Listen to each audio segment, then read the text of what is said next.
এই ছেলে, তুমি আমার রুমে কি করছো? আপনি হয়তো ভুলে গিয়েছেন যে আজকে আমাদের বিয়ে হয়েছে। কিসের বিয়ে? আমি এসব বিয়ে মানি না। আমি শুধু আমার বাবার কথায় এই বিয়ে করেছি। না হলে এরকম পিচ্চিকে বিয়ে করার কোনো শখ নেই। দেখুন, আমাদের বিয়ে হয়েছে। হয়তো বিয়েতে আমাদের মত ছিল না, কিন্তু এখন আমাদের উচিত সব কিছু বাদ দিয়ে নতুন একটা জীবন শুরু করা। আমি কি ছোট নাকি যে তোমার পিচ্চির থেকে আমার জ্ঞান নিতে হবে? আমি তোমাকে স্বামী হিসেবে মানি না। আর যদিও ভুলেও আমার দিকে অধিকার আদায় করার চেষ্টা করেছো, তাহলে তোমার খবর করে দিব। সাইমার এমন কথা শুনে অনেকের রাগ উঠে যায়। সে নিজেকে কন্ট্রোল করে বলে, আমার খেয়ে দেওয়ার কাজ নেই যে আপনার থেকে অধিকার আদায় করব। দেখি সরুন, আমি ঘুমাবো। আজকে সারা দিনে অনেক টায়ার্ড হয়ে গিয়েছি। অনেক সাইমাকে কিছু বলতে না দিয়ে বেডের একপাশে কোলবালিশ জড়িয়ে ধরে শুয়ে পড়ে। সাইমা রাগে ফুঁসতে থাকে। সাইমাও তখন খাটের একপাশে শুয়ে পড়ে। রাতের চাঁদ ডুব দিয়ে সকালে সূর্য আকাশে উকি দিচ্ছে। অনেকের ঘুম ভাঙলে সে দেখে সাইমা তাকে পেছন থেকে জড়িয়ে ধরে রেখেছে। অনেক তখন সাইমাকে ডাকে। এই যে হ্যালো, এই যে সাইমা, শুনছেন? সাইমা একটু নড়েচড়ে উঠে ধীরে ধীরে চোখ খুলেই সাইমা দেখে সে অনিককে জড়িয়ে ধরে রেখেছে। সাইমা তখনই অনিককে ছেড়ে দিয়ে দূরে সরে যায়। সরি, আসলে আমি কোলবালিশ ধরে ঘুমাই। আর কালকে তো তুমি কোলবালিশ নিয়ে গেলে, তাই হয়তো ঘুমের মধ্যে তোমাকে জড়িয়ে ধরেছি। সরি। আচ্ছা, সমস্যা নেই। অনিক উঠে ওয়াশরুমে চলে যায়। তারপর ফ্রেশ হয়ে বের হলে সাইমা ওয়াশরুমে চলে যায়। সাইমা বের হলে অনিক বলে, আচ্ছা, এখন কি আমাদের বের হতে হবে? হ্যাঁ, বের হতে হবে। আচ্ছা, তাহলে চলুন। আমি তো ড্রেস চেঞ্জ করব। ও আচ্ছা, তাহলে আমি চলে যাচ্ছি, সমস্যা নেই। আরে, এইভাবে একা যাওয়ার দরকার নেই। তুমি ব্যালকনিতে যাও, আমার হয়ে গেলে তোমাকে ডাক দিব। তখন সাইমা অনিককে বেলকনিতে পাঠিয়ে দেয়। অনিক বেলকনিতে দাঁড়িয়ে দেখতে পায় তার ও সাইমার বাবা মা বাড়ির গার্ডেনে বসে গল্প করছে। তারা অনেক খুশি। সাইমা অনিককে ডাক দিলে অনিক ভিতরে যায়। আচ্ছা, একটা কথা বলি। কি কথা? আপনাকে তুমি করে ডাকলে কি আপনি রাগ করবেন? কেন? আমি আপনাকে তুমি করে ডাকতে চাই। ঠিক আছে, সমস্যা নেই, কিন্তু তার থেকে বেশি কিছু করার চেষ্টা করো না।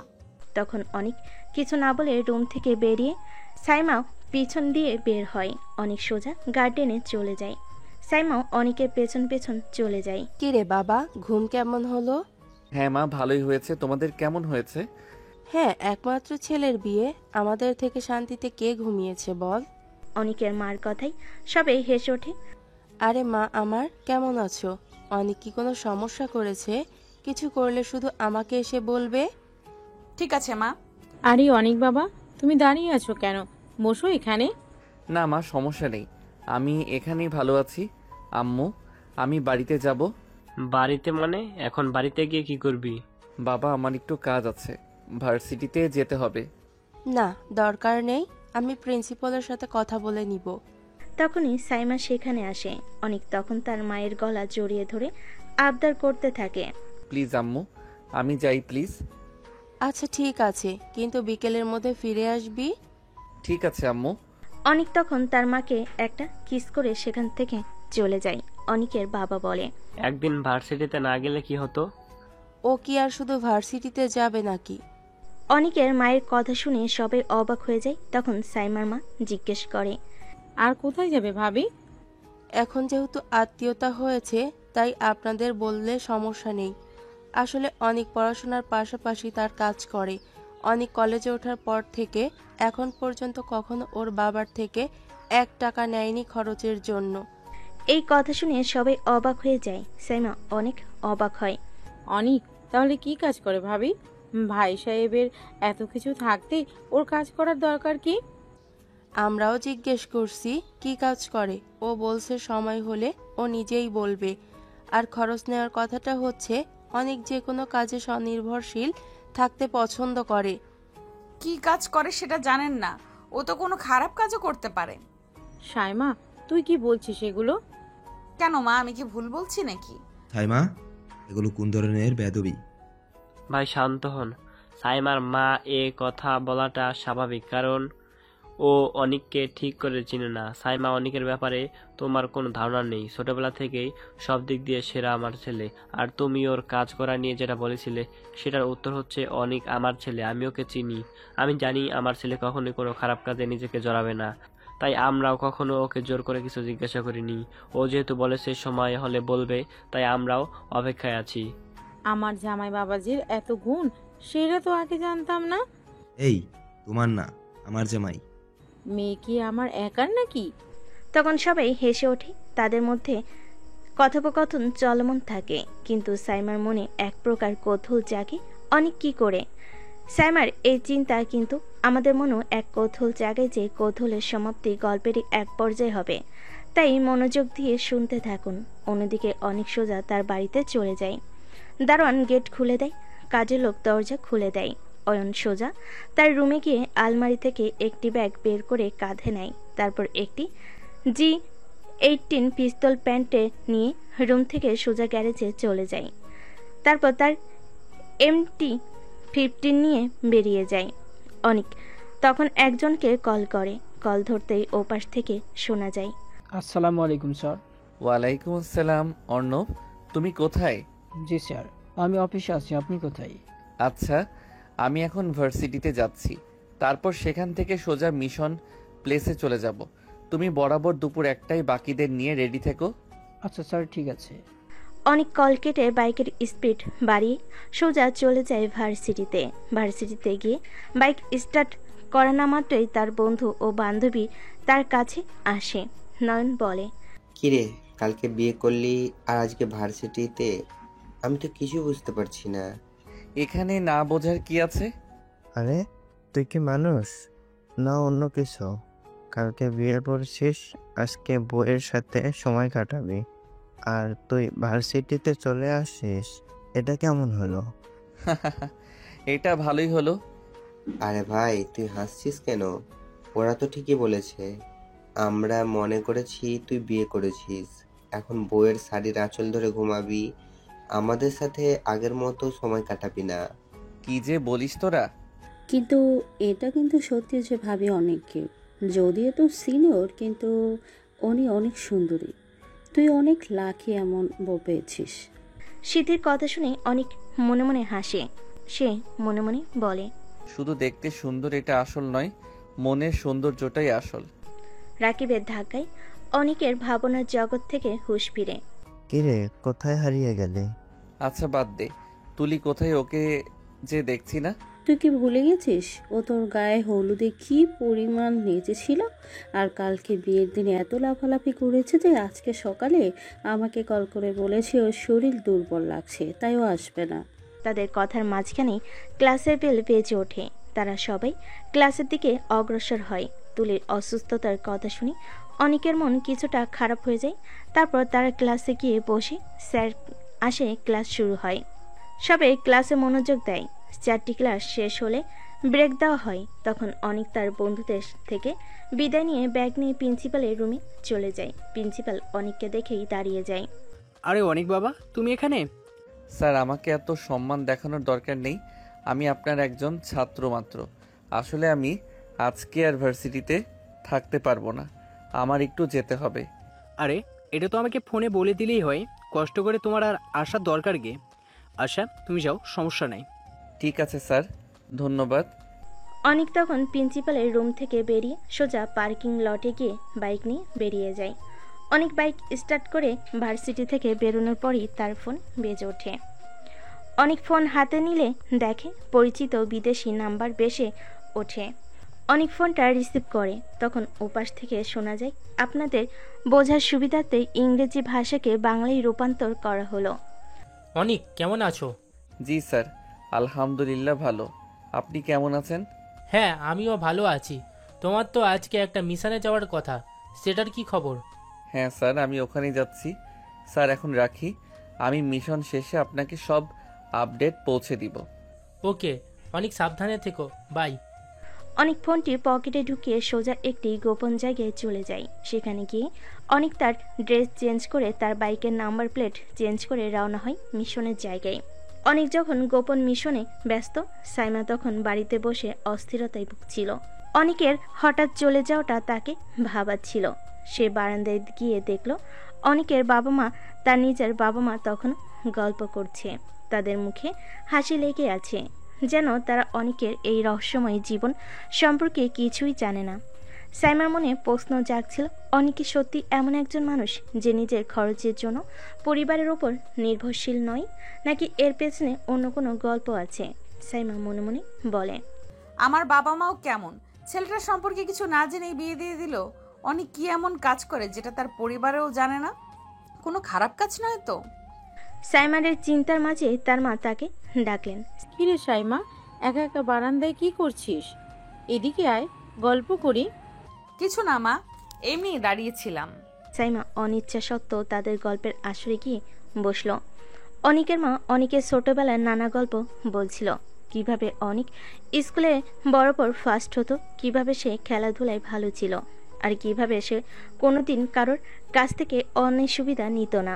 সাইমা অবাক হয়ে শুনছিল। সে ভেবেছিল অনিক হয়তো কোনো বখাটে ধরনের ছেলে হবে, কিন্তু অনিকের মার কথা শুনে সেই ধারণাগুলো ভাঙতে শুরু করলো। ও ছোটবেলা থেকেই একটু চুপচাপ ছিল, নিজের কাজ নিজে করতে পছন্দ করত। আর জানিস মা সাইমা, ও কিন্তু পড়াশোনার পাশাপাশি ভালো ছবি আঁকতে পারে। ওর আঁকা ছবি দেখে কত আর্ট গ্যালারির লোক ওকে প্রস্তাব দিয়েছিল। আর জানিস, ও নাচেও দারুণ পারদর্শী। ওর নাচ দেখলেই তুই মুগ্ধ হয়ে যাবি।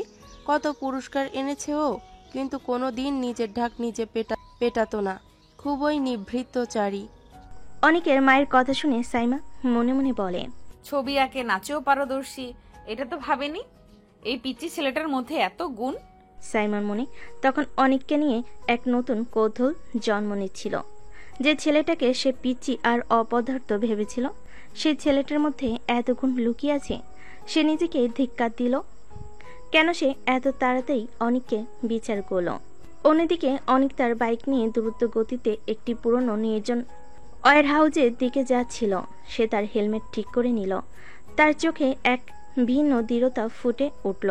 তার পকেটে থাকা G18 পিস্তলটা যেন তার ক্ষমতার জানান দিচ্ছিল। ওয়্যার হাউসের কাছাকাছি পৌঁছাতেই সে দেখল অন্যবার বাকি 12 জন লোক আগে থেকেই অপেক্ষা করছে। তাদের পরনে কালো পোশাক, তাদের মুখ ঢাকা। স্যার, আমরা প্রস্তুত। ভালো, তোমরা তোমাদের পজিশন নাও। মনে রাখবে, আজ আমাদের টার্গেট খুবই গুরুত্বপূর্ণ। সামান্য ভুলও আমাদের পুরো মিশন নষ্ট করে দিতে পারে। অনিকের কণ্ঠস্বরে কোনো জড়তা ছিল না, শুধু ছিল একজন পেশাদার মিশনে থাকা মানুষের দৃঢ়তা। সে দ্রুত ওয়্যার হাউসের দিকে এগোতে লাগলো। ভেতরে ঢুকতেই দেখা গেল একটি বিশাল হলরুমের মাঝখানে কিছু ড্রাম রাখা আছে। অনেক ইশারায় তার দলের সদস্যদের বিভিন্ন স্থানে অবস্থান নিতে বলল। অনেক মাইক্রোফোনে বলে, অর্ণব, তুমি বাম দিকটা কভার করবে, রনি তুমি ডান দিকে, বাকিরা আমার সঙ্গে থাকবে। হঠাৎ ওয়্যার হাউসের মূল দরজা খুলে গেল আর ভেতরে প্রবেশ করলো কিছু সশস্ত্র লোক। তাদের হাতে অত্যাধুনিক রাইফেল। অনেক দ্রুত একটি ড্রামের পিছনে আশ্রয় নিল। অনেক মাইক্রোফোনে বলে, টার্গেট চলে এসেছে, মনে রাখবে কাউকে বাঁচিয়ে রাখা যাবে না, কোনো প্রমাণ পেছনে রেখে যাওয়া চলবে না। হলরুমের ভেতরে শুরু হলো এক তীব্র গোলাগুলি। গুলির শব্দে ওয়্যার হাউসের দেওয়ালগুলো কেঁপে উঠল। অনেক নির্ভুল নিশানায় তার G18 পিস্তল থেকে গুলি ছুটছিল, আর তার প্রতিটি গুলি লক্ষ্য ভেদ করছিল। সে এতটাই ক্ষিপ্ত ছিল যে তার শত্রুরা তাকে ঠিকমতো দেখতেও পাচ্ছিল না। এই অনেক সে শান্ত নিরীহ কলেজ ছাত্র ছিল না যাকে সাইমা সকালে দেখেছে। এই অনেক ছিল একজন দক্ষ এবং নির্ভীক যোদ্ধা। বাড়িতে তখন সবাই হাসি গল্পে মগ্ন, কিন্তু সাইমার মনে অনিককে নিয়ে এক অদ্ভুত অনুভূতি দানা বাঁধছিল। তার মনে হচ্ছিল এই ছেলেটা হয়তো আরো বেশি রহস্যময়ী যতটা সে কল্পনাও করতে পারেনি। অনিক কি সত্যি একজন সাধারণ ছাত্র, নাকি তার পরিচয় আরো গভীর? সে কেন সবার কাছে এত সম্মানীয়? এটা কি তার বাবার কারণে, নাকি তার নিজের কোনো পরিচয় আছে? সবকিছু গল্পে থাকলেই জানতে পারবেন। ওয়্যার হাউসের ভেতরে যুদ্ধ শেষ হলো।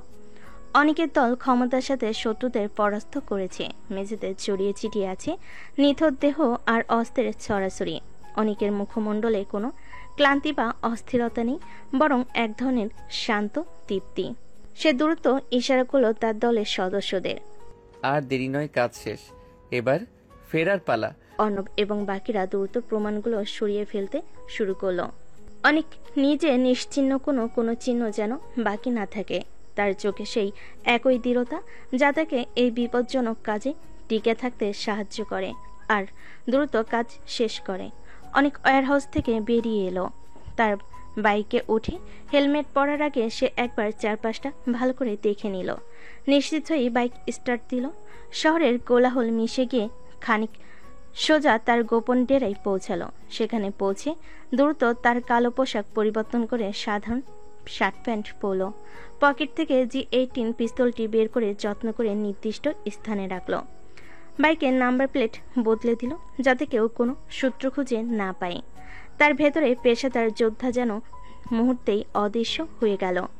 ফিরে এলো সে নিরীহ কলেজ ছাত্রের বেশ গুছিয়ে সে তার বাইকটি গ্যারেজে রেখে সাইমাদের বাড়ির দিকে রওনা দিল। অন্যদিকে সাইমাদের বাড়িতে তখনও গল্পের আসর জমে আছে। অনেকের মা অনেকের নানা গুণের কথা বলে চলেছেন। সাইমা মন দিয়ে শুনছে আর অনেক সম্পর্কে তার ধারণাগুলো ধীরে ধীরে বদলাচ্ছে। সে ভাবছে এই ছেলেটা এত কিছু লুকিয়ে রেখেছে আর সে তাকে শুধুমাত্র পিচ্ছি ভেবেছিল। তার মনে এক অদ্ভুত আকর্ষণ অনুভব করেছে। সে আকর্ষণ আগে কখনো অনুভব করেনি। আমার জামাই বাবাজি বলে কথা, এত সব গুণ তো থাকবেই। এই তোমার না, আমার জামাই। মেয়ে কি তোমার একার নাকি? তাদের হাসি ঠাট্টার মধ্যেই দরজার কলিং বেলের শব্দ হলো। সাইমার বাবা গিয়ে দরজা খুলতেই অনিকের মা হাসি মুখে ভেতরে টেনে নিলেন। আরে বাবা, উনি এসে গেছো? আসো আসো, আমরা তোমার কথাই বলছিলাম। অনিককে দেখে সাইমা কিছুটা অপ্রস্তুত হয়ে উঠল। সে অনিকের দিকে আর চোখে একবার তাকালো, তারপর চোখ সরিয়ে নিল। অনিক সবার দিকে তাকিয়ে হাসলো। আসসালামু আলাইকুম, সবাই কেমন আছেন? ওয়ালাইকুম আসসালাম বাবা। আয় আয় বস এখানে। কি কাজ শেষ হলো? জি আম্মু, কাজ শেষ। একটু দেরি হয়ে গেল ফিরতে। এতক্ষণ কিসের কাজ বাবা? কি করো তুমি? অনিকের মা সাইমাকে ইশারা করলেন চুপ থাকতে। অনিক মৃদু হাসলো। তেমন কিছু না মা, একটু জরুরি কাজ ছিল। অনিকের জবাব শুনে সাইমার কৌতূহল আরো বাড়ল। এই ছেলেটা কিছুতেই নিজের কাজের কথা বলতে চাইছে না। সাইমা তখন হঠাৎ করে প্রশ্ন করলো, এতক্ষণ কোথায় ছিলে আর কিসের এত জরুরি কাজ? অনিক সাইমার দিকে তাকালো। তার চোখে এক ঝিলিক বিস্ময় ফুটে উঠল। তারপর সে নিজেকে সামলে নিল। সাইমা বুঝতে পারল সে হয়তো একটু বেশি প্রশ্ন করে ফেলেছে। কেন? তোমার এত কৌতূহল কেন? কৌতূহল তো হবেই, তুমি সকালে কাজ আছে বলে চলে গেলে আর এখন ফিরলে। কি এমন কাজ যে তোমার পরিবারও জানে না? সাইমার প্রশ্নে কিছুটা নীরবতা নেমে এলো। অনিকের বাবা মা কিছুটা অস্বস্তিতে পড়লেন। অনিক হাসলো।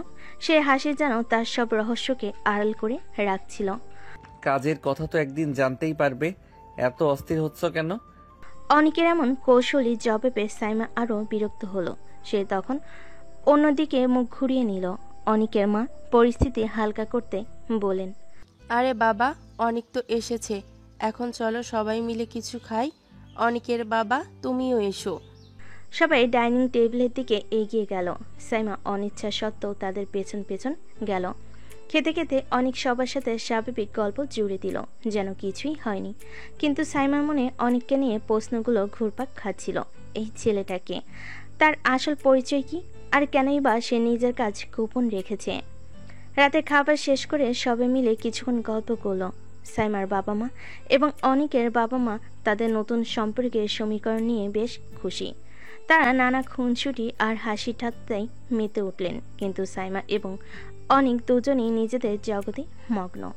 সাইমা অনিকের রহস্যময় আচরণ নিয়ে ভাবছিল, আর অনিক যেন তার নিজের জগতে ডুব দিয়েছিল।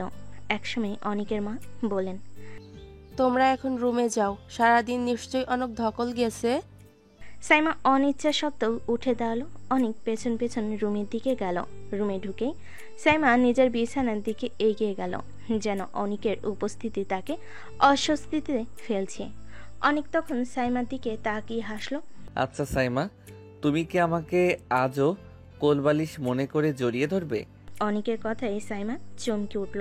তার গালে হালকা লালিমা দেখা দিল। কি বলছো এসব? একদম ফালতু কথা বলবে না। কিসের ফালতু কথা? গতকাল তো দেখলে আমাকে না পেলে তোমার ঘুমিয়ে আসে না। অনিক শোনো, আমি শুধু কোলবালিশ ধরে ঘুমাই, আর কালকে তুমি সেটা নিয়ে গিয়েছিলে আর ভুল করে এমন হয়েছে। একদম বাজে কথা বলবে না। ও, তাহলে আমার জন্য তোমার ঘুম নষ্ট হবে? তোমার শান্তির জন্য আমি না হয় কোলবালিশই হয়ে থাকি। অনেক সাইমার দিকে দুষ্টামি ভরা চোখে তাকালো। সাইমা তখন আরো রেগে গেল। বেশি বাড়াবাড়ি করবে না কিন্তু, আমার রাগিয়ে দিলে তোমার খবর আছে। বাব্বা, এত রাগ! নতুন বউয়ের তো এমন রাগ থাকা উচিত না। বরকে একটু আদর যত্ন করবে, মিষ্টি মিষ্টি কথা বলবে। অনেক সাইমার দিকে এক পা এগিয়ে যেতেই সাইমা দ্রুত সরে গেল। একদম কাছে আসবে না। তুমি কি ভুলে গেছো আমাদের বিয়েটা কেমন পরিস্থিতিতে হয়েছে? আমি এই বিয়ে মানি না, আর তোমাকেও স্বামী হিসাবেও না। মানো না? কিন্তু গতকাল রাতে তো বেশ মানছিলে, তাই না? অনেক আবারও সাইমাকে খোঁজা দিল। সাইমা এবার আর নিজেকে ধরে রাখতে পারল না। অনিক, আমার কথা কানে ঢুকছে না তোমার? যদি এক পাও এগিয়ে আসো তাহলে কিন্তু ভালো হবে না। সাইমা তার দিকে তাকিয়ে এমনভাবে কথা বলল যেন তার চোখে আগুন জ্বলছে। অনেক তখন হাসতে হাসতে বিছানার এক পাশে গিয়ে বসলো। আচ্ছা বাবা, ঠিক আছে, আর যাব না। তোমার তো দেখছি অনেক রাগ। অনেক তখন সাইমার দিকে তাকিয়ে রইল। সাইমা অন্যদিকে মুখ ঘুরিয়ে নিল। কিছুক্ষণ পর অনেক হালকা গলায় বলল, আচ্ছা, আমি তো তোমার থেকে ছোট, তাই না? হ্যাঁ ছোট তো। তুমি তো আমাকে স্বামী হিসেবে দেখবে না, তাহলে তুমি কি আমাকে ছোট ভাইয়ের মতো দেখবে, নাকি পিচ্চি দেওরের মতো? আমি তোমাকে কিছুই দেখতে চাই না, তুমি শুধু। সাইমা কথা শেষ করতে পারল না। অনেক হেসে উঠল। তার হাসি শুনে সাইমার রাগ আরো বেড়ে গেল। সে কিছু না বলে গিয়ে বিছানার অন্য পাশে শুয়ে পড়ল, অনেকের দিকে পেছন ফিরে। অনেকে তখন শুয়ে পড়ল, মুখে সেই দুষ্টামি ভরা হাসি। অনেক মনে মনে বলল, আমার এই বউটা তো বেশ মজার, একে কাবু করতে একটু সময় লাগবে মনে হচ্ছে। অনেক বুঝতে পারছিল সাইমার এই রাগ তার অনিচ্ছা থেকে নয়, বরং পরিস্থিতি এবং তার নিজের মধ্যে থাকা এক ধরনের দ্বিধা থেকে। অনেকের চোখে তখন এক ভিন্ন ঝলক দেখা গেল। এই মেয়ের রাগ ভাঙানোটা যেন তার একটা নতুন চ্যালেঞ্জ। রাতের পর সকাল, ভোরের আলো জানালা দিয়ে রুমের ভিতর উকি দিচ্ছে। অনেকের ঘুম ভাঙল, আর মোড়া ভেঙে পাশ ফিরতেই তার চোখ সানা বড়া। সাইমা তাকে পেছন থেকে জড়িয়ে ধরেনি। আজ সে অনেকের বুকের পর মাথা রেখে গভীর ঘুমে মগ্ন। সাইমার চুলগুলো ছড়িয়ে আছে অনেকের বুকে, আর তার মুখে নিষ্পাপ ঘুমন্ত ভাব অনেকের মন ছুঁয়ে গেল। অনেকের মুখে একটু মুচকি হাসি ফুটে উঠল। সে মুগ্ধ চোখে সাইমার দিকে তাকিয়ে রইল।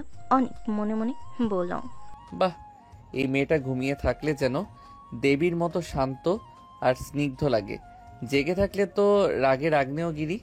অনেক খুব সাবধানে নিজের হাত বাড়িয়ে টেবিল থেকে তার ফোনটি নিল। একবার ফোনটি হাতে নিয়েও সে ছবি তোলার কথা ভাবল না, শুধু সাইমার ঘুমন্ত মুখের দিকে তাকিয়ে মুচকি হাসলো। অনেক আবার মনে মনে বলে, ঘুমন্ত বউটাকে কত কিউট আর মায়াবী লাগছে, কিন্তু জেগে গেলে রেগে ভূত হয়ে যায়। অনেক ফোনটা এক পাশে রাখলো। তার হাত সাইমার চুলের ওপর দিয়ে আলতো করে বুলিয়ে দিল। সাইমার নরম স্পর্শে অনেকের মনে এক অদ্ভুত ভালো লাগাই ভরে উঠল। এই মুহূর্তে সাইমা যত রাগ, যত দূরত্ব, সব যেন তুচ্ছ মনে হলো। অনেকের মনে হলো এই মুহূর্তটা যদি চিরকাল থাকতো। কিছুক্ষণ পর সাইমা নড়েচড়ে উঠল। ঘুমের ঘর কাটতে সে ধীরে ধীরে চোখ খুলল। চোখ খুলে সে দেখল অনেক তার দিকে তাকিয়ে আছে এবং সে অনেকের বুকের উপর ঘুমিয়ে আছে। মুহূর্তে সাইমার মুখের রক্ত যেন জল হয়ে গেল। সে বিদ্যুৎ স্পৃষ্টের মতো অনেকের বুক থেকে সরে গেল। অনিক, তুমি আমার দিকে এইভাবে তাকিয়ে আছো কেন? আর আমি তোমার বুকের উপর, কি হচ্ছে এসব? সাইমার মুখ লাল হয়ে গেল। তার চোখে এক ধরনের অস্বস্তি আর বিরক্তি ফুটে উঠল। অনেক তখনও হেসে চলেছে। কি হবে আবার? তুমি তো আমাকে জড়িয়ে ধরে ঘুমাচ্ছিলে, আমি তো শুধু দেখছিলাম। মিথ্যে কথা, আমি একদমই তোমাকে ধরিনি, তুমি হয়তো আমাকে টেনেছো। আমি তো ঘুমিয়েছিলাম, তুমি তো নিজে এসে আমার বুকে মাথা রেখে ঘুমালে। অনেকের কথা শুনে সাইমার চোখ বড় বড় হয়ে গেল। সে রাগে ফুঁসতে ফুঁসতে অনেকের দিকে এগিয়ে এলো। অনেক বুঝতে পারলো সাইমার রাগ তখন চরমে। সে দ্রুত বিছানা থেকে উঠে দাঁড়ালো। আরে আরে, শান্ত হও, রাগলে তোমাকে আরও বেশি সুন্দর লাগে, কিন্তু তাই বলে এত রাগ? আচ্ছা বাবা, আমি ওয়াশরুমে যাচ্ছি, তুমি ফ্রেশ হয়ে নাও। অনেক আর কোনো কথা না বলে ওয়াশরুমের দিকে হাঁটা দিল। সাইমার রাগে চোখ বন্ধ করে একটা দীর্ঘশ্বাস ফেলল। এই ছেলেটা তাকে দিনে দিনে আরও বেশি বিরক্ত করছে, কিন্তু তার মনে কোথাও একটা চাপা হাসি ফুটে উঠল। অনেকের দুষ্টামিগুলো তার খারাপ লাগছিল না, বরং এক নতুন অনুভূতি দিচ্ছিল। সাইমা মনে মনে বলে, ছি, কেমন লজ্জা লাগছে। আমি কি সত্যি ওকে এভাবে জড়িয়ে ধরেছিলাম? সাইমার মনে ছিল তখন মিশ্র অনুভূতি, রাগ, বিরক্তি, লজ্জা আর এক অদ্ভুত ভালো লাগা। অনেকের এই অপ্রত্যাশিত আচরণটাকে ভাবিয়ে তুলছে। এবার কি সাইমা অনেকের এই দুষ্টামিগুলো মানিয়ে নিতে পারবে, নাকি তাদের সম্পর্ক আরও জটিল হবে? চলুন দেখা যাক সামনে কি হয়। অনেক ওয়াশরুম থেকে ফ্রেশ হয়ে বেরোতেই সাইমা তাড়াতাড়ি করে ওয়াশরুমে চলে গেল। তার মুখে তখনও গতরাতের ঘটনার রেশ। অনেক হাসলো। সাইমা ফ্রেশ হয়ে বেরোলে তারা দুজনে একসাথে নিচে গেল। নিচে গিয়ে দেখলো পরিবারের সবাই নাস্তার টেবিলে বসে আছে। সাইমার মা তাদের দেখে হাসি মুখে ইশারা করলেন বসতে। তারা দুজনে টেবিলে গিয়ে বসলো। নাস্তা করার এক পর্যায়ে অনেকের বাবা সাইমাকে উদ্দেশ্য করে বলেন, সাইমা মা, তুমি তৈরি হয়ে নিও। কিন্তু কেন বাবা? আজকে থেকে তোমাকে তোমার নতুন ঠিকানায়, অর্থাৎ তোমার শ্বশুরবাড়িতে থাকতে হবে, যেটা এখন তোমার নিজেরই নতুন বাড়ি। অনেকের বাবার কথায় সাইমার মুখটা ফ্যাকাশে হয়ে গেল।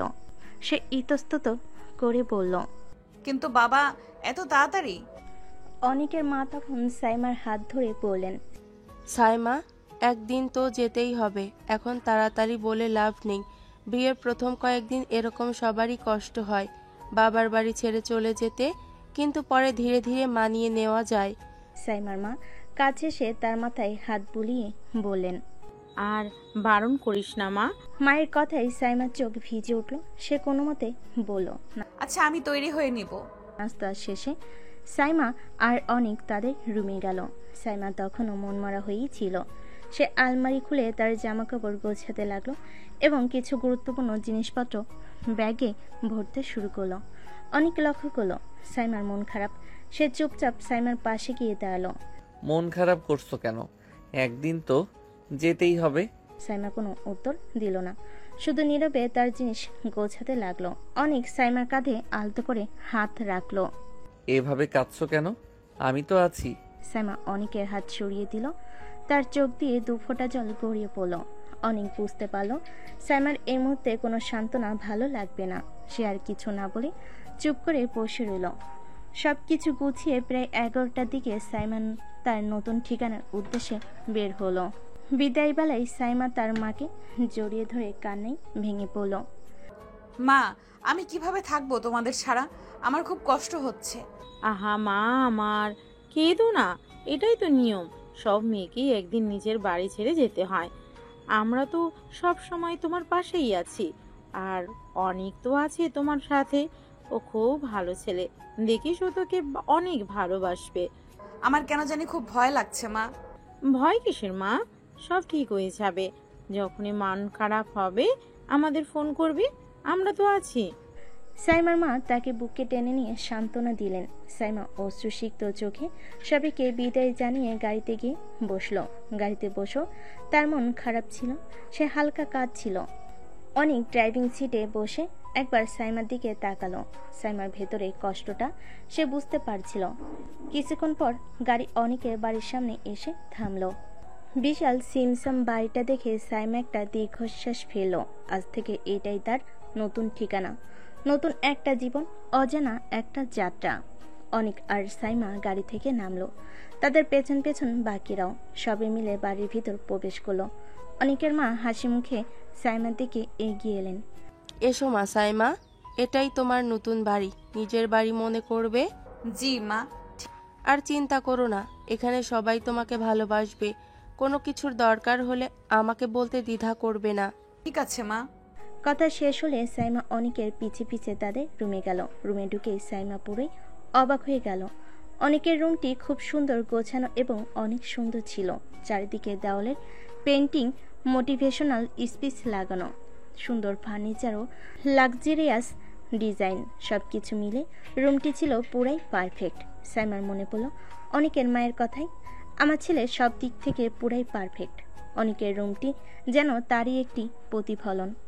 সাইমা তার ব্যাগ থেকে জামা কাপড় বের করতে শুরু করলো। অনেক আলমারির একটি সাইড খালি করে দিল। সাইমা নিজের জামা কাপড় গোছাচ্ছিল আর অজান্তেই তার নিজের বাড়ির কথা মনে পড়ছিল। পুরনো স্মৃতিগুলো তার চোখের জল এনে দিল। সাইমার অজান্তেই তার চোখ দিয়ে দুফোঁটা পানি গড়িয়ে পড়ল। সে তখন সামনের দিকে ফিরতে অনেক লক্ষ্য করলো সাইমার চোখে পানি। অনেক বুঝতে পারল সাইমার চোখে পানি আসার কারণ। সে ধীর পায়ে সাইমার কাছে এগিয়ে গেল। কি হলো, কাঁদছো কেন? তোমার কি খুব খারাপ লাগছে? সাইমা কোনো উত্তর না দিয়ে শুধু মাথা নাড়ল। অনেক সাইমার কাঁধে হাত রাখলো। ঠিক তখনই সাইমা অনেককে সজোরে জড়িয়ে ধরে কান্নায় ভেঙে পড়ল। অনেক বুঝতে পারলো সাইমার মনে অনেক কষ্ট জমে আছে। সে আলতো করে সাইমার পিঠে হাত বুলিয়ে সান্ত্বনা দিতে লাগলো। কেঁদো না, সব ঠিক হয়ে যাবে, আমি তো আছি তোমার পাশে। কিছুক্ষণ পর সাইমা নিজেকে সামলে অনেককে ছেড়ে দিল। সে কিছুটা অপ্রস্তুত হয়ে অনেকের দিকে তাকিয়ে বলল, সরি, আমি অনেক ইমোশনাল হয়ে গিয়েছিলাম, তাই জড়িয়ে ধরেছি, কিছু মনে করো না। না, সমস্যা নেই, যখনই মন খারাপ হবে আমাকে জড়িয়ে ধরতে পারো, আমি আছি। তুমি কি মজা নিচ্ছ?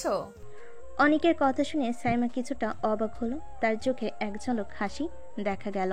অনেকের এই সহানুভূতিশীল আচরণ তার মনে এক নতুন অনুভূতি জাগিয়ে তুলল। হয়তো এই পিচ্চি ছেলেটা ততটাও খারাপ না যতটা সে ভেবেছিল। এই নতুন বাড়িতে সাইমার জীবন কেমন কাটবে? অনেকের এই অনুভূতি কি সাইমার প্রতি তার মনোভাব বদলে দেবে? সামনে দেখা যাবে কি হয়। সেদিন রাতে ডিনারের সময় অনেকের বাবা অনেককে উদ্দেশ্য করে বললেন, অনেক, সাইমাকে কালকে তোদের ভার্সিটিতে ভর্তি করিয়ে দিস। অনেক তার বাবার কথায় সম্মতি জানিয়ে মৃদু হাসল। জি বাবা, কালকেই নিয়ে যাব। এরপর রাতের খাবার শেষে তারা রুমে ফিরল। সাইমার মন অনেকটা শান্ত হলো। অনেকের দুষ্টামি তখনও অব্যাহত। রুমে ঢুকেই অনেক দুষ্টামি ভরা চোখে সাইমার দিকে তাকালো। আচ্ছা সাইমা, আজ রাতে কি আমার বুকের উপর ঘুমানোর প্ল্যান আছে, নাকি কোলবালিশ ধরে ঘুমাবে?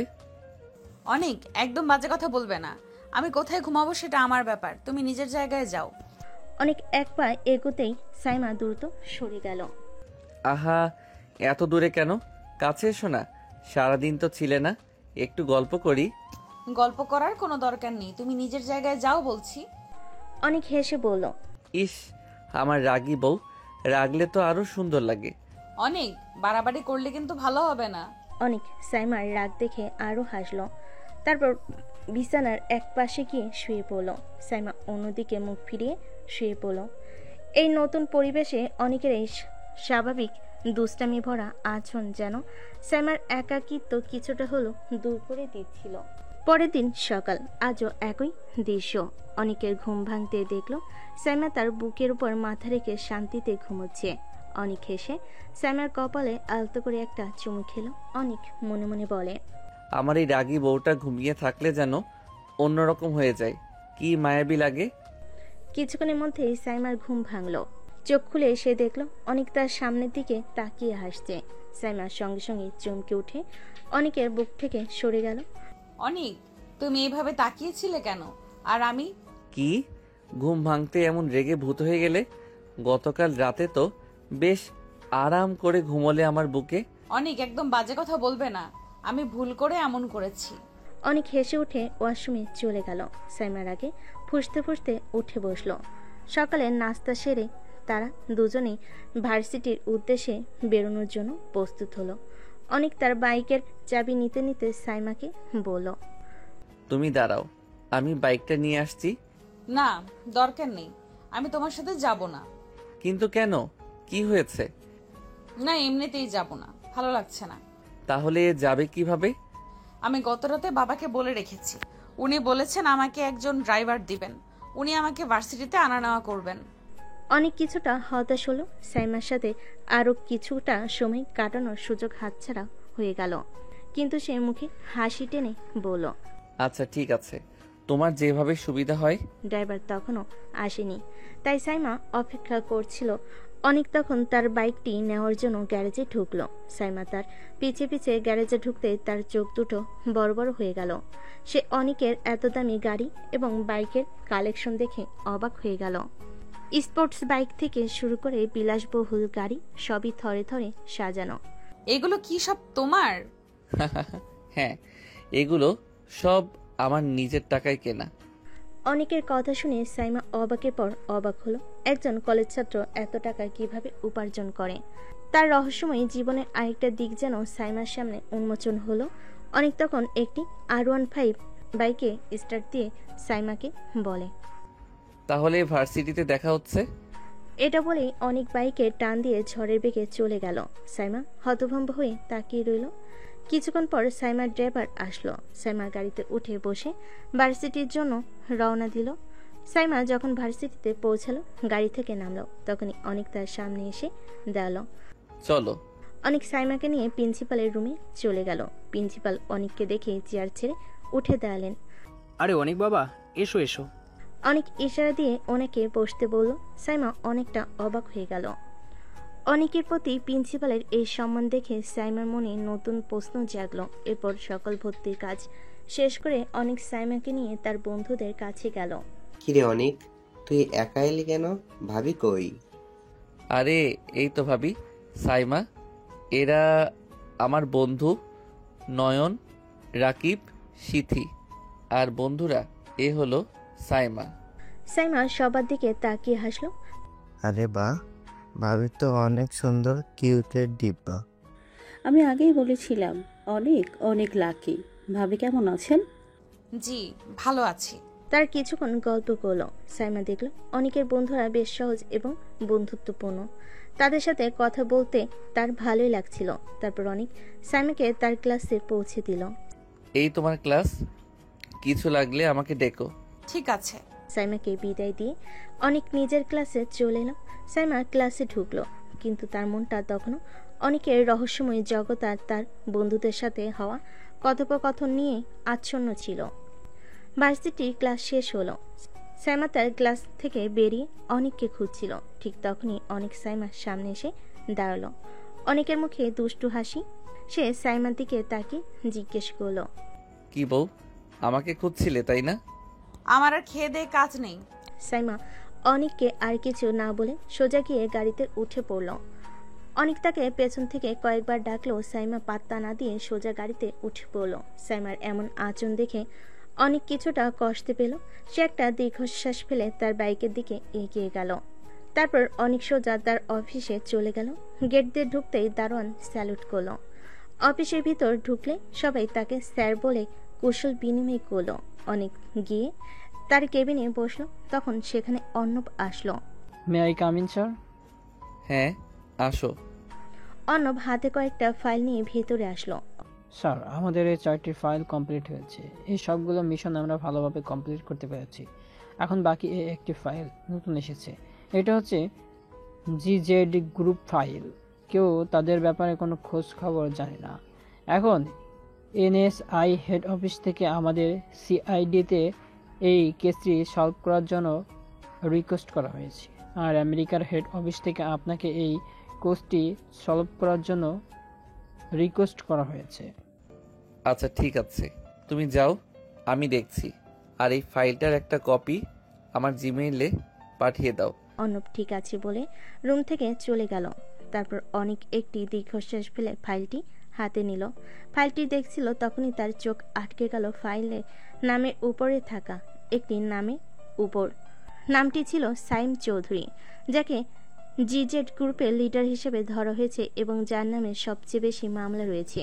অনেকের মনে আসলে যে সাইমাদের ফ্যামিলি টাইটেল হচ্ছে চৌধুরী আর সাইমার বড় ভাইয়ের নাম হচ্ছে সাইম চৌধুরী। অনেকের কিছুটা সন্দেহ হলো, এটাই কি সেই সাইম চৌধুরী? অনেক ফাইলে থাকা সাইম চৌধুরীর সম্পর্কে যত তথ্য আছে সবগুলো ছবি তুলে নিল। তারপর ছবিগুলো এক জায়গায় পাঠিয়ে কল করলো অনেক ফোনে। যত তথ্য দিয়েছি এই সকল তথ্যের ভিত্তিতে লোকটির একটি ছবি খুঁজে বের করো। কথাটি বলেই অনেক ফোন কেটে দিল। তারপর অনেক চেয়ার থেকে উঠে দাঁড়ালো। কেবিন থেকে বেরিয়ে তার বাইক নিয়ে আবার বাড়ির উদ্দেশ্যে রওনা হলো। বাড়িতে পৌঁছে অনেক বাইক পার্কিং করে বাড়িতে প্রবেশ করলো। তখনই সাইমা তার সামনে এসে দাঁড়ালো। এতক্ষণ কোথায় ছিলে? এমনিতে তেমন কিছু না, অল্প একটু কাজ ছিল আর কি। কি কাজ বলো আমাকে? অনেকের কথা এড়িয়ে যাওয়ার চেষ্টা করলো, কিন্তু সাইমা একের পর এক প্রশ্ন করতে লাগলো। তুমি তো সবসময় বলো কাজ ছিল, কিন্তু কি কাজ তা কখনো বলো না। তুমি কি কিছু লুকাচ্ছ আমার থেকে? আরে না, তেমন কিছু না। এখন এসব নিয়ে কথা বলতে ইচ্ছে করছে না, আমি একটু ফ্রেশ হয়ে আসি। ঠিক তখনই অনেকের মা সেখানে এসে সাইমাকে থামালেন। আহা সাইমা এসেছে তো, এখন একটু ফ্রেশ হতে দাও। এভাবে অনেক দ্রুত রুমে চলে গেল। সাইমা অনেকের মায়ের দিকে তাকিয়ে রইল। তার মনে তখনও সাইম চৌধুরীকে নিয়ে ঘুরপাক খাচ্ছিল এক অজানা আশঙ্কার মেঘ। সাইমা কি অনেকের রহস্যময় জীবনের গভীরে প্রবেশ করতে পারবে, নাকি এই রহস্য তাদের সম্পর্কে নতুন দেওয়াল তৈরি করবে? জিজেড গ্রুপের সাইম চৌধুরী কি সত্যি সাইমার ভাই? সবকিছুর উত্তর জানতে হলে গল্পের সাথেই থাকুন। অনেক রুমে চলে যেতেই সাইমা গভীর চিন্তায় মগ্ন হয়ে গেল। সাইম চৌধুরী, জিজেড গ্রুপ, এই সব কিছুর সাথে তার অনেকের কি সম্পর্ক? অনেকের রহস্যময় জীবন যেন আরও জটিল হয়ে উঠেছে। সাইমা মনে এক মিশ্র অনুভূতি, রাগ, কৌতূহল আর এক অজানা আকর্ষণ। সেদিন রাতে ডিনারের পর সবার সাথে স্বাভাবিক গল্প হলেও সাইমা আর অনেক দুজনেই যেন নিজেদের জগতে ছিল। অনেক বারবার সাইমার দিকে আর চোখে তাকাচ্ছিল, আর সাইমা অনেকের দিকে তাকানোর চেষ্টা করছিল। ডিনার পর সবাই যার যার রুমে চলে গেল। রুমে ফিরে সাইমা আর অনেকের মধ্যে আবারও সেই দুষ্টামি শুরু হলো। কি সাইমা, আজও কি আমার বুকের উপর ঘুমিয়ে পড়ার ইচ্ছে আছে? অনেক আবার শুরু করেছো? চুপচাপ নিজের জায়গায় যাও। অনেক দুষ্টু হেসে সাইমার দিকে এক পা এগিয়ে গেল। আরে বাবা, এত রাগ কেন? স্বামী স্ত্রীতে একটু দুষ্টুমি তো করাই যায়। স্বামী স্ত্রী? আমি তোমার স্ত্রী নই, আর তুমি আমার কাছে আসার চেষ্টা করবে না। সাইমা সরে যেতেই অনেক তার হাত ধরে ফেলল। সাইমা চমকে উঠল। এত দূরে সরে থাকলে কিভাবে হবে? কাছে এসো। অনেক, হাত ছাড়ো বলছি। অনেক সাইমার চোখের দিকে তাকিয়ে একটা রহস্যময় হাসি দিল। সাইমা সেই হাসিতে কিছুটা বিচলিত হলো। অনেক সাইমার হাত ছেড়ে দিল, তারপর বিছানার এক পাশে গিয়ে শুয়ে পড়ল। সাইমাও দীর্ঘশ্বাস ফেলে অন্য পাশে শুয়ে পড়ল, অনেকের দিকে পিছন ফিরে। সাইমা মনে তখনও অনেকের সম্পর্কে রেশ। তার রাগ ধীরে ধীরে এক অজানা অনুভূতির কাছে হার মানতে শুরু করছিল। পরদিন সকাল, ভোরে আলো রুমের জানালা দিয়ে প্রবেশ করতেই অনেকের ঘুম ভাঙল। বাষ্পিতে তার ঠোঁটে হাসি ফুটে উঠল। সাইমা আজও তার খুব কাছে, কিন্তু এবার সে অনেককে জড়িয়ে ধরে ঘুমায়নি, বরং সাইমার মাথা অনেকের বালিশে আর তার হাত অনেকের বুকের উপর আলতো করে রাখা। অনেক সাবধানে হাত দিয়ে সাইমার চুলগুলো সরিয়ে দিল।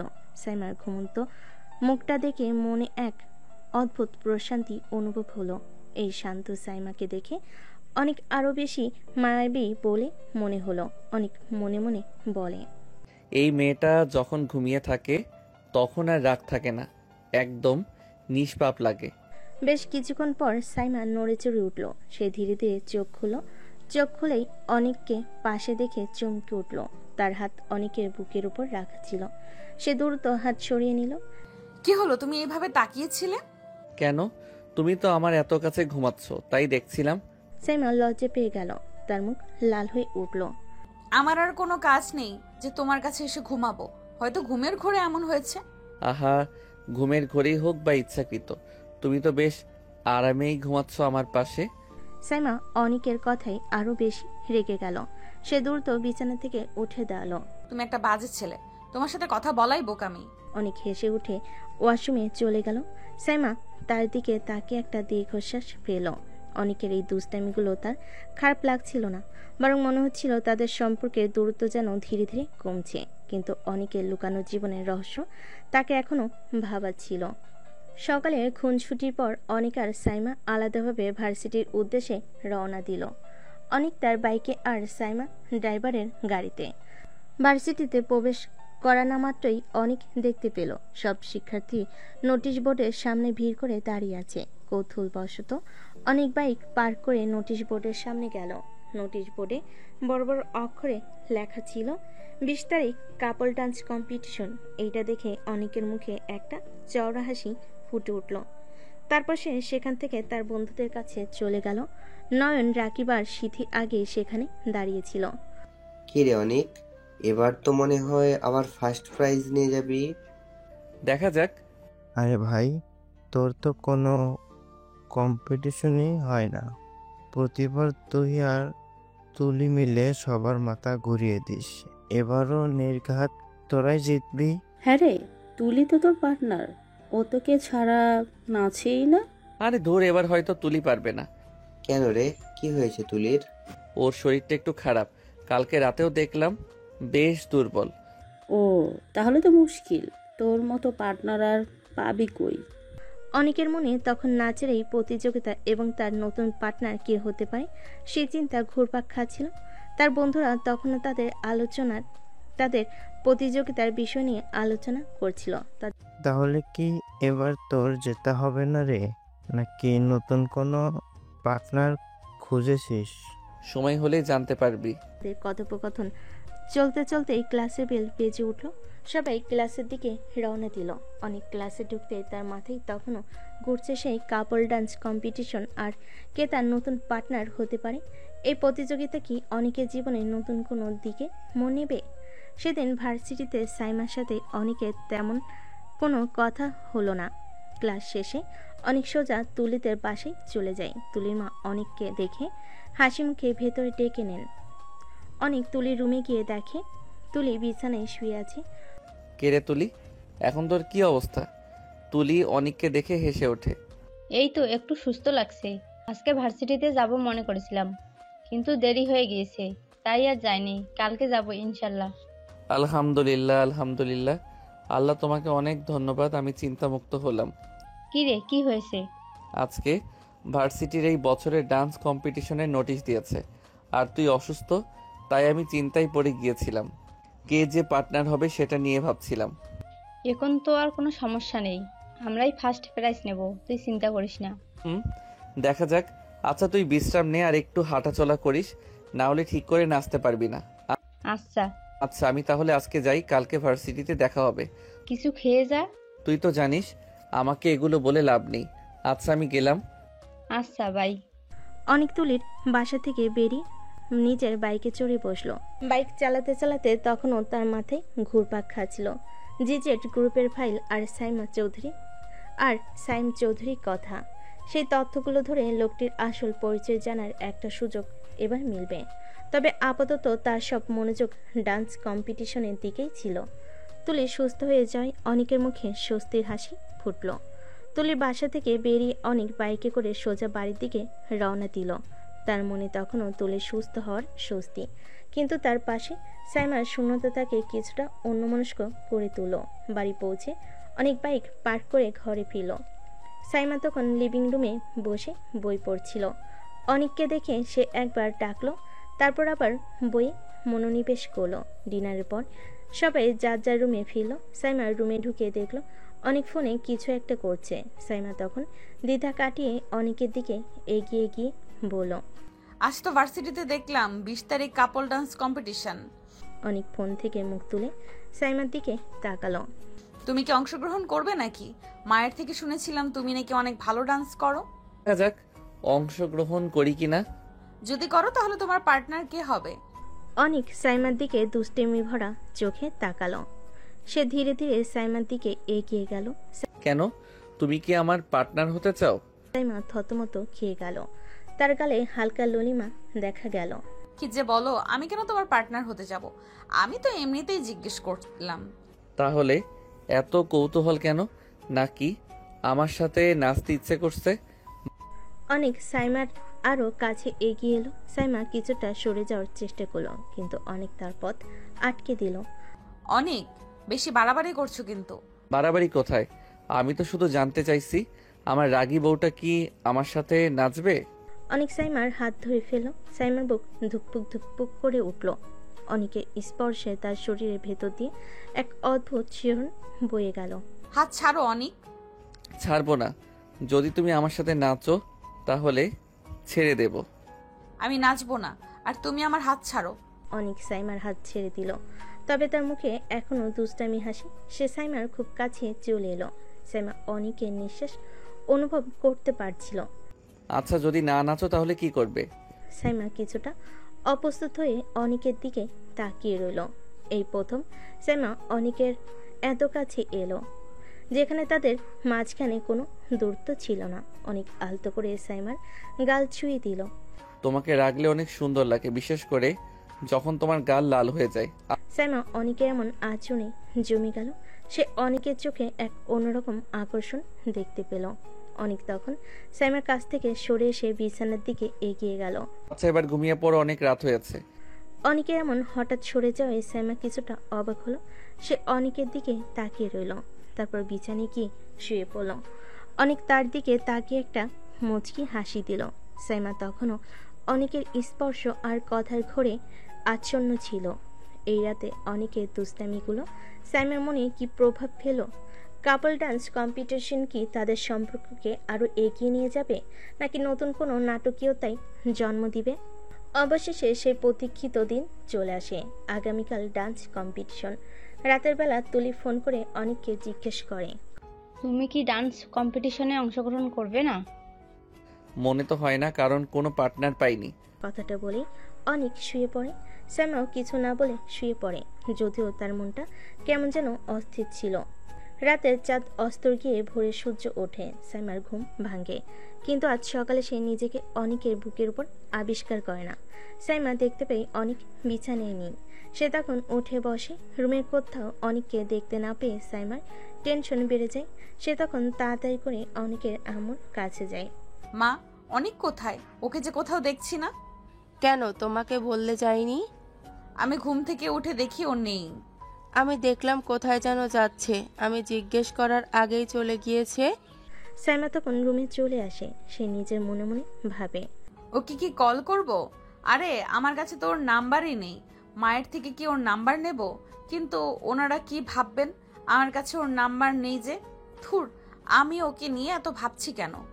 আমি তো ওকে স্বামী হিসেবেই মানি না। তারপর সাইমা ওয়াশরুমে গিয়ে ফ্রেশ হয়ে ভার্সিটির জন্য রেডি হয়। নাস্তা সেরে ভার্সিটির উদ্দেশ্যে রওনা হয়। ভার্সিটিতে পৌঁছে আজ কোনায় কোনায় শিক্ষার্থী পরিপূর্ণ। ডান্স কম্পিটিশনের জন্য ভার্সিটিকে সুন্দরভাবে সাজানো হয়েছে।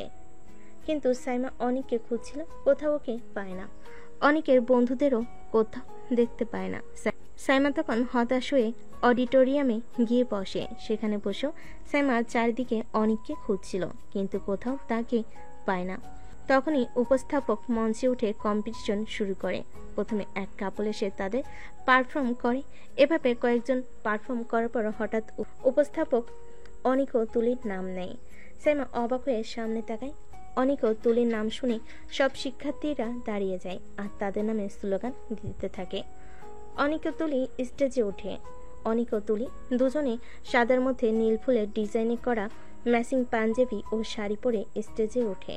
সাইমার চোখ তখন বড় বড় হয়ে যায়। অনিক ও তুলি তাদের পারফরমেন্স শুরু করে। তাদের পারফরমেন্স দেখে সাইমা অবাক। সে ভাবে, অনেকে তো ভালো নাচতে পারে, কিন্তু ওই মেয়েটাকে। অনেকের এত সুন্দর নাচের ভঙ্গি, স্টেজের উপরে তার সাবলীল নড়াচড়া সাইমাকে মুগ্ধ করে। সে বুঝতে পারে অনেকের মা যা বলেছিল তা মোটো বাড়িয়ে বলেননি। অনেক সত্যি একজন অসাধারণ নৃত্যশিল্পী। তাদের নাচ যেন এক অন্যরকম জাদু সৃষ্টি করে। তারপর তাদের পারফরমেন্স শেষ হয়। সবাই হাততালি ও চিৎকার দিতে থাকে। সাইমার মনে তখন মিশ্র অনুভূতি, অনেকের প্রতি মুগ্ধতা আর সেই অজানা মেয়ে তুলিকে নিয়ে কৌতূহল। সে ভাবে, এই ছেলেটা কি না পারে? আর এমন মিথ্যা বলল কেন যে কোনো পার্টনার নেই?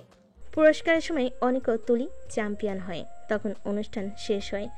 তখন তারা সবাই বের হয়। সাইমা দেখতে পায় অনেকে তুলি একই গাড়িতে করে চলে যাচ্ছে। সাইমার মনে এক ধরনের চাপা কষ্ট অনুভব হয়। সে ভাবে, আমি কেন ওকে নিয়ে এত ভাবছি? আমি তোকে স্বামী হিসেবেই মানি না, কিন্তু কেন এমন লাগছে? তার মনটা হঠাৎ ভারাক্রান্ত হয়ে ওঠে, যেন এক অজানা ব্যথায় তার বুকে চিনচিন করে উঠল। এই ঘটনায় সাইমার মনে অনেকের প্রতি কি নতুন কোনো অনুভূতি জন্ম নেবে, নাকি এই দূরত্ব তাদের সম্পর্কের বাঁধন আরও আলগা করে দেবে? সেদিন সন্ধ্যায় অনেক বাড়ি ফিরল, তার হাতে চ্যাম্পিয়নের ট্রফি। বাড়িতে ঢুকতেই অনেকের মা তাকে দেখে এগিয়ে এলেন। অনেক হাসি মুখে ট্রফিটা তার মায়ের দিকে বাড়িয়ে দিল। এটা আর নতুন কি, প্রতিবার তো তুই নিস। আম্মু তুমি কি খুশি হওনি? আরে বোকা ছেলে, অবশ্যই খুশি হয়েছি, অনেক খুশি হয়েছি। কিন্তু তোর পার্টনার কি তুলি ছিল? হ্যাঁ মা। সাইমা তখন পাশে দাঁড়িয়ে তাদের কথা শুনছিল। অনেকের মা তুলিকে চেনেন। এটা শুনে সাইমা অনেকটাই অবাক হলো।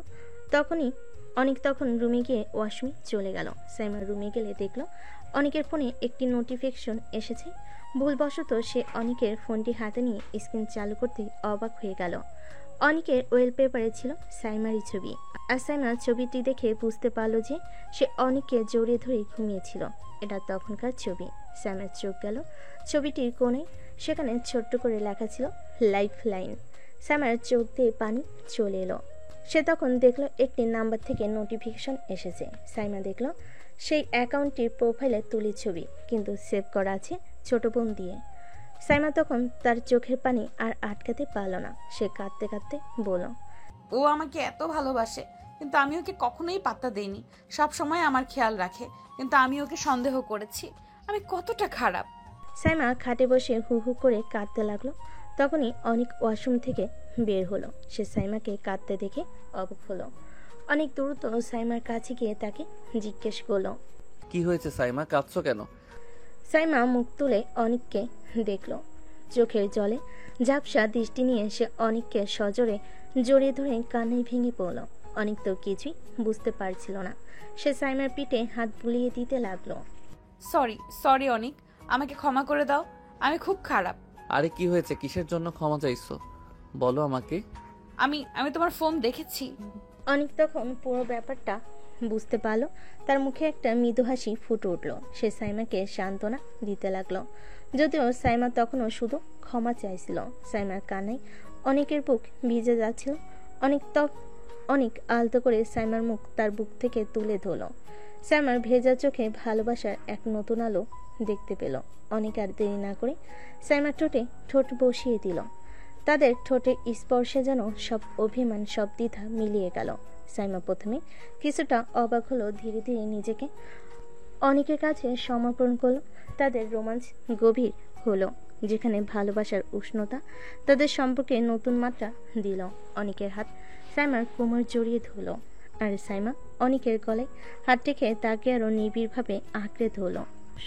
এই চুম্বন শুধু দুটি শরীরকে নয়, দুটি আত্মাকে মিলিয়ে দিল, যা এতদিন ভুল বোঝাবুঝি আর রহস্যের আড়ালে ঢাকা ছিল। তাদের হৃদয়ের স্পন্দন যেন এক হয়ে গেল।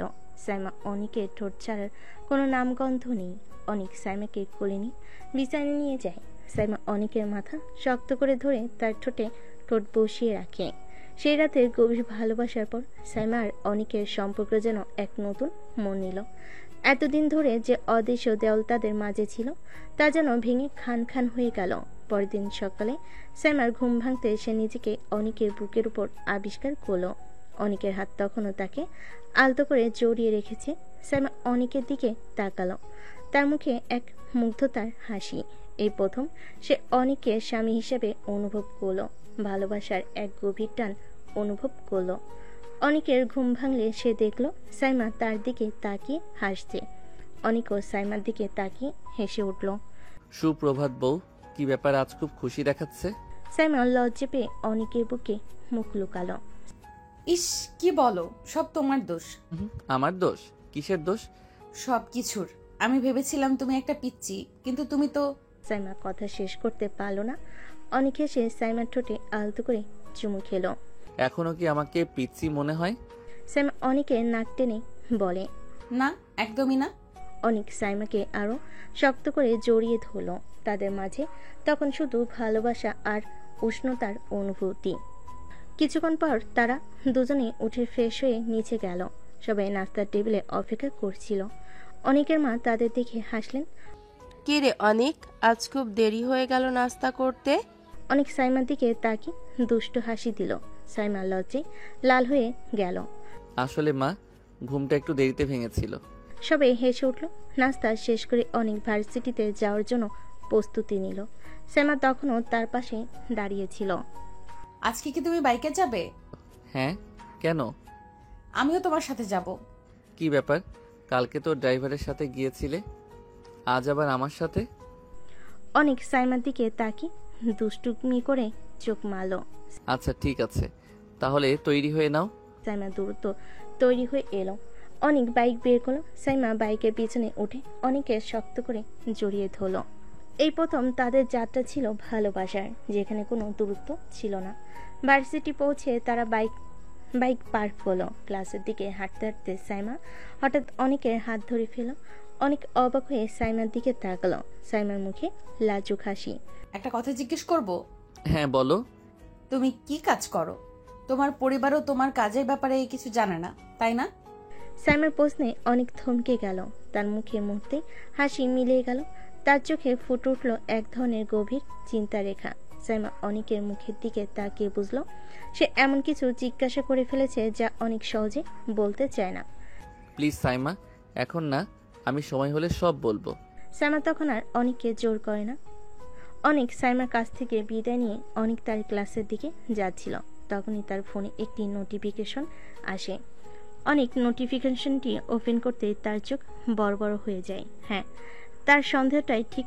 জিজেড গ্রুপের লিডার আর কেউ নেই, সাইমার বড় ভাই সাইম চৌধুরী। অনেক একটা রহস্যময় হাসি দিয়ে ফোনটা তার পকেটে রেখে ক্লাসে গিয়ে বসে। তারপর একের পর এক ক্লাস চলছিল, কিন্তু অনেকের আজ ক্লাসে মন নেই। তার মন তখন সাইম চৌধুরীকে নিয়ে তৈরি হওয়া নতুন রহস্যের জট খুলতে ব্যস্ত। সাইমার ভাইয়ের সাথে জিজেড গ্রুপের সংযোগ অনেকের কাছে এক নতুন চ্যালেঞ্জ। সে ভাবতে থাকে এই পরিস্থিতিতে কিভাবে পদক্ষেপ নেওয়া যায়। ভার্সিটি শেষ হলে অনেক পেরিয়ে দেখতে পাই সাইমা তার জন্য দাঁড়িয়ে আছে। অনেক তখন সাইমার কাছে যায়। কি ব্যাপার, তুমি আমার জন্য অপেক্ষা করছো? হ্যাঁ, তোমার সাথে তো যাব বলেছি। তারপর তারা বাইকে করে বাসার উদ্দেশ্যে রওনা হয়। বাসায় আসার সময় সাইমা বলে, এই শোনো না, আব্বু আম্মু আমাদের সবাইকে দাওয়াত করেছে, সবার যেতে হবে। তোমার ভাইয়া কি বাড়িতে থাকবে? অনেকের প্রশ্নে সাইমা কিছুটা অবাক হয়। হ্যাঁ, কিন্তু কেন? না এমনি। আচ্ছা তাহলে যেতে যেহেতু বলেছে তাহলে যাব, সমস্যা নেই। কিন্তু গিয়ে যদি তুমি তোমার আসল কাজের কথা বলে চলে আসো তাহলে কিন্তু খারাপ হয়ে যাবে। আরে না না, কি যে বলো, এমন কিউট একটা বউকে রেখে কোথাও যেতে কি ইচ্ছে করে? অনেক সাইমার কথাই হাসে। সে মনে মনে বলে, এটাই সেরা সুযোগ, এই খেলাটা খতম করতেই হবে। তার চোখে এক দৃঢ় প্রতিজ্ঞা ফুটে ওঠে। সাইমা পরিবারের সাথে সাইম চৌধুরীর সম্পর্ক তার এই গোপন মিশনকে আরো জটিল করে তুলেছে। কিন্তু অনেক জানে এ সত্য উদ্ঘাটন করা তার জন্য কতটা জরুরি। সেদিন রাতে ডিনারের পর অনেক তার রুমে এসে অর্ণবকে কল করলো। আসসালামু আলাইকুম স্যার। ওয়ালাইকুম আসসালাম। আচ্ছা শোনো, যে গ্রুপের মিশনটি আমাদের কালকে শেষ করতে হবে। কালকে ফাইনাল মিশন হবে। আমাদের সব সদস্যদের নিয়ে রেডি থাকো। তোমাদেরকে আমি লোকেশন দিয়ে দিব, তোমরা সেই লোকেশনের আশেপাশেই থাকবে, আর আমার সিগন্যাল দেওয়া না মাত্রই অ্যাটাক করবে। আচ্ছা স্যার, ঠিক আছে, কোনো সমস্যা নেই, আপনি চিন্তা করবেন না, আমি সব কিছু এক্ষুনি রেডি করছি। প্রয়োজন হতে পারে কিছু হাতিয়ার রেখো সাথে। স্যার আপনার আর বলতে হবে না, আমি নিজ থেকে এসব রেডি করে নেব। ঠিক আছে তাহলে প্রস্তুতি নাও, আমি রাখি। ঠিক তখনই সাইমার রুমে প্রবেশ করে সে অনেকের শেষ কথাটি শুনতে পায়। সাইমা কতুল হয়ে অনেকের দিকে তাকিয়ে প্রশ্ন করে, কাকে প্রস্তুত থাকতে বলছিলে আর কিসের জন্য? অনেক দ্রুত নিজেকে সামলে নিল। হাসি মুখে হাসি টেনে বলল, আর তেমন কিছু না, আমি তুলিকে বলছিলাম আমাদের পরবর্তী প্রতিযোগিতার জন্য প্রস্তুত থাকতে আর কি। ও আচ্ছা। সাইমা তখন ড্রেসিং টেবিলের সামনে দাঁড়িয়ে চুলে বেনি করছিল। অনেক পেছন থেকে সাইমাকে আলতো করে জড়িয়ে ধরল। এই কি করছো? জান, আমার না তোমার আদর খেতে ইচ্ছে করছে। এই তোমার মুখে কিছুই আটকায় না? অনেক তখন সাইমাকে নিজের দিকে ফিরিয়ে তার ঠোঁট জোড়া দখল করে নিল। সাইমা প্রথমে কিছুটা চমকে উঠল, দ্রুত নিজেকে অনেকের কাছে সঁপিয়ে দিল। তাদের রোমাঞ্চ গভীর হলো, যেখানে ভালোবাসার উষ্ণতা আর বিশ্বাসের মেলবন্ধন ঘটল। অনেকের হাত সাইমার কোমরে আরো শক্তভাবে জড়িয়ে ধরল, আর সাইমা অনেকের গলা জড়িয়ে ধরে চোখ বন্ধ করে অনেকের ভালোবাসায় নিজেকে ভাসিয়ে দিল। রুমের আবছা আলোয় তাদের ছায়া এক হয়ে মিশে গেল। তাদের হৃদস্পন্দন দ্রুত থেকে দ্রুতর হতে লাগলো। প্রতিটি নিঃশ্বাসে ভালোবাসার নতুন ভাষা ফুটে উঠল। এই ভালোবাসার মুহূর্ত কি অনেকের সামনে কঠিন মিশনকে প্রভাবিত করবে নাকি এই রোমান্সটাকে আরও শক্তিশালী করবে জানতে হলে গল্পের সাথেই থাকুন। পরদিন সকাল 9টা, সবাই অনিকদের বাড়িতে রেডি হয়েছে সাইমাদের বাড়িতে যাওয়ার উদ্দেশ্যে। গাড়ির আওয়াজে সাইমা বুক ধুকপুক ধুকপুক করছে, কারণ অনেকের রহস্যের জট আজ খুলতে পারে, আবার নাও খুলতে পারে। তাদের ভালোবাসার সম্পর্ক এক নতুন পথে যাত্রা শুরু করেছে, কিন্তু অনেকের গোপন জীবন এখনো তাদের মাঝে এক রহস্যের দেওয়াল তুলে রেখেছে। সবাই গাড়িতে চড়ে রওনা হলো। সাইমাদের বাড়িতে পৌঁছাই অনেক সবাই অবাক। বাড়ির সামনে পুলিশের গাড়ি আর কয়েকজন পুলিশ সদস্য দাঁড়িয়ে আছে। তখন সাইমার বাবা বেরিয়ে এসে তাদের সবাইকে অভয় দিলেন। আরে কেউ ভয় পেও না, আসলে সায়েম একটা ছেলেকে পুলিশের হাতে ধরিয়ে দেওয়ার জন্য পুলিশ ডেকেছে। কি করেছে ছেলেটি? ছেলেটি নাকি সায়েমের অনেক ক্ষতি করেছে। ও আচ্ছা। অনেকের কপালে চিন্তার ভাঁজ পড়ল। অনেক মনে মনে ভাবলো, এইরকম অনেককেই তুমি বিনা অপরাধে জেলে পাঠিয়েছো, মেরে ফেলেছো, কিন্তু আজকে তোমার খেলা শেষ সাইম চৌধুরী। সাইমার বাবা সবাইকে সোফায় বসতে দিলেন। সাইম তখন পুলিশের সাথে কথা বলছিল। অনেক উঠে দাঁড়িয়ে সাইমের সামনে গিয়ে দাঁড়ালো। কি ব্যাপার অনেক, কিছু বলবে নাকি? আর কতজনের জীবন এভাবে নষ্ট করবেন? কি বলতে চাচ্ছ তুমি? সোজা কথা কি কানে যাচ্ছে না? এইরকম হাজার ছেলে মেয়ের জীবন নষ্ট করে এখনো কি শান্তি পাননি? এই অনেক, তুমি এসব কি বলছো? কেন, জি যে লিডার, কিছু কি বুঝতে পারছেন না? অনেকের মুখে এমন কথা শুনে সাইম বসা থেকে উঠে দাঁড়ালো। তখনই সাইম পুলিশ অফিসারকে বলল, অফিসার, এখনই ওকে অ্যারেস্ট করেন। দুই পরিবারের সবাই নীরব দর্শক হয়ে দেখছিল, কেউ কিছু বুঝতে পারছিলেন না। পুলিশ অফিসার অনেককে অ্যারেস্ট করতে গেলে অনেক তাকে ধাক্কা দিয়ে সরিয়ে দেয়। তখনই পুলিশ অফিসার এসে অনেকের কলার চেপে ধরে। তোর এত বড় সাহস, তুই আমাকে ধাক্কা দিস? কলার ছাড়ুন। ছাড়বো না। কি করবি? শেষবারের মতো বলছি, কলার ছাড়েন। বললাম তো ছাড়বো না, কি করবি কর। অনেকের রাগ উঠে গেল। সে তখন পুলিশ অফিসারের গালে একটা থাপ্পড় দিল। অফিসার তাল সামলাতে না পেরে মাটিতে পড়ে গেল।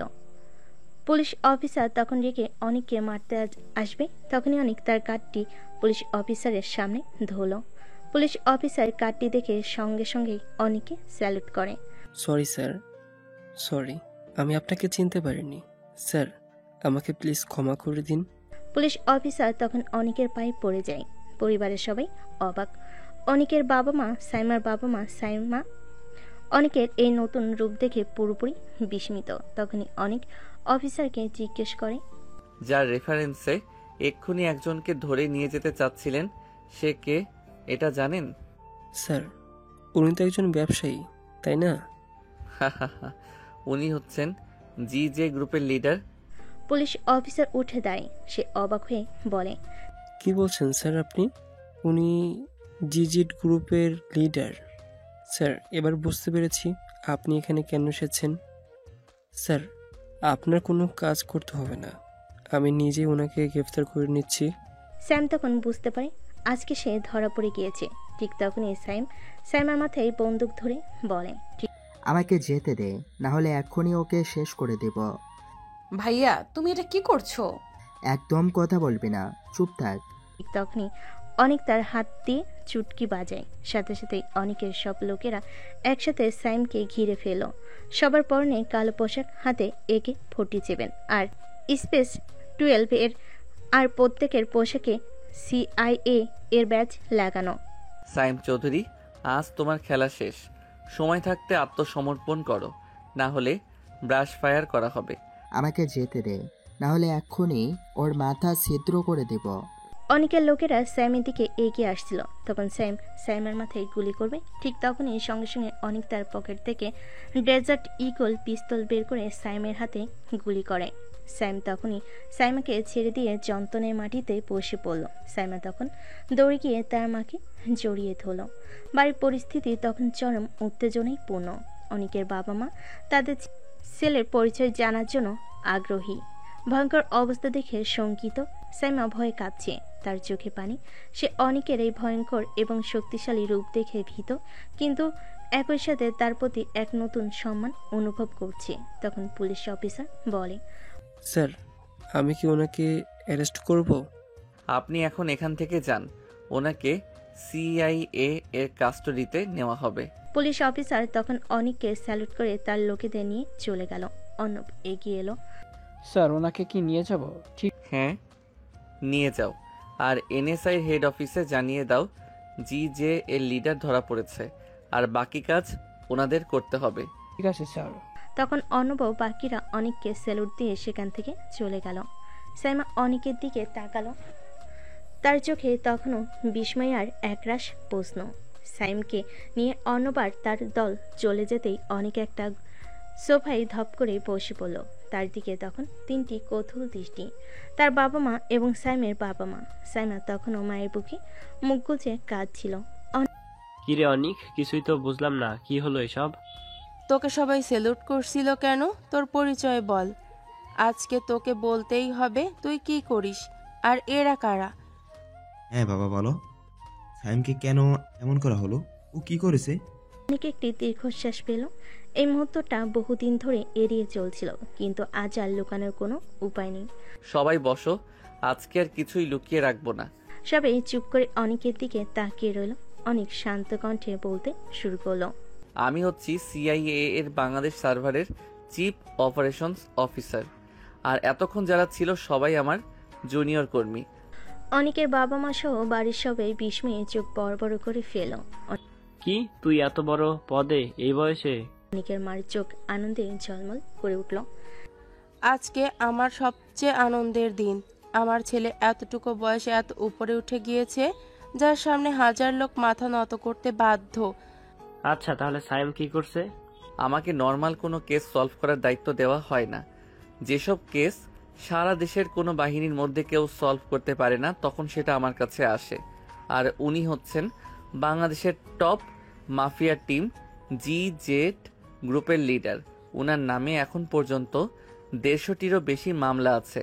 হাজার হাজার ছেলেমেয়ের জীবন নষ্ট করেছেন। উনার ব্যাপারে কারো কাছে কোনো খবর ছিল না, তাই NSI হেড অফিস থেকে আমাদের হেড অফিসে এই কেসটি সলভের জন্য রিকোয়েস্ট করা হয়, আর হেড অফিস থেকে আমাকে কেসটি সলভ করার জন্য রিকোয়েস্ট করা হয়। সি, আমার ছেলে এইসব করতো? আমার বিশ্বাসই হচ্ছে না। মা বাবা, আপনারা আমাকে ক্ষমা করবেন। আমি আপনাদের ছেলেকে আপনাদের থেকে কেড়ে নিয়েছি।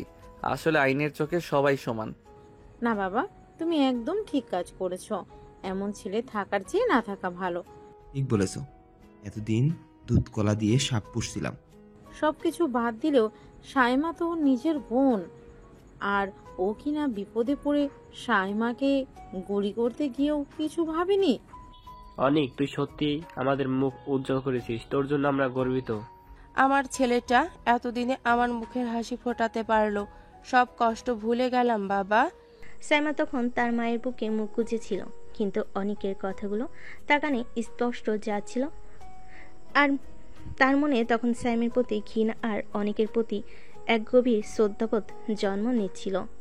তার স্বামী শুধু একজন কলেজ ছাত্র নয়, একজন দেশপ্রেমিক, একজন নায়ক। পরিস্থিতি কিছুটা শান্ত হলে অনেকের মা সবাইকে উদ্দেশ্য করে বলেন, যা হওয়ার হয়ে গিয়েছে, সবাই এখন শান্ত হন। অনিক, তুই বৌমাকে নিয়ে রুমে যা। অনেক তখন সাইমার দিকে তাকিয়ে বলল, চলো আমার সাথে আসো। সাইমা তখনও কিছুটা বিহ্বল ছিল, কিন্তু অনেকের দিকে তাকিয়ে সে তার সাথে রুমের দিকে পা বাড়ল। রুমে না যাওয়া মাত্রই সাইমা অনেককে সজোরে জড়িয়ে ধরে কানে ভেঙে পড়ল। তার শরীর ভয়ে থরথর করে কাঁপছিল। অনেক, আমি অনেক ভয় পেয়ে গেছিলাম। ভাইয়া এমনটা করবে আমি কখনো আশা করিনি। অনেক সাইমাকে শান্ত করার চেষ্টা করলো, তার পিঠে হাত বুলিয়ে দিতে লাগলো, কিন্তু সাইমার কন্যা বন্ধ হওয়ার কোনো খবর ছিল না।